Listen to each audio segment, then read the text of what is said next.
সকালে উঠেই মনটা একদম ভালো হয়ে গেছে, কারণ আজকে সকালে অনেক বৃষ্টি হয়েছিল। তো বৃষ্টিময় সকালে 1 কাপ গরম চা তো মাস্ট। তো চায়ের কাপে 2 ফোঁটা বৃষ্টির পানিও এসে পড়লো। তারপর বৃষ্টির দিন খিচুড়ি মাস্ট, সাথে এই ভর্তাটা বানিয়েছিলাম, অনেক মজা হয়েছিল ভর্তাটা। রেসিপিটা অবশ্যই আমার পেজে দেওয়া আছে, সবাই দেখে নেবেন। তারপরে এই যে প্রেশার কুকারে খিচুড়িটা রান্না করেছিলাম, একদম ফাইনালি রেডি। এখানে মুরগির মাংস আর সবজি দিয়ে খিচুড়িটা রান্না করা, খুব মজা করে ভর্তা দিয়ে খেলাম খিচুড়িটা।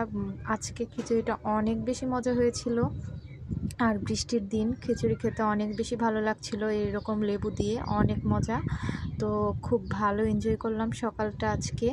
তারপর দুপুরবেলার খাবারে ছিল মাছের পাতলা ঝোল, এটা হচ্ছে কাতলা মাছ, আর হচ্ছে এখানে আলু টমেটো তারপরে হচ্ছে ঢেঁড়স দিয়ে রান্না করা তরকারিটা অনেক বেশি মজা হয়েছিল।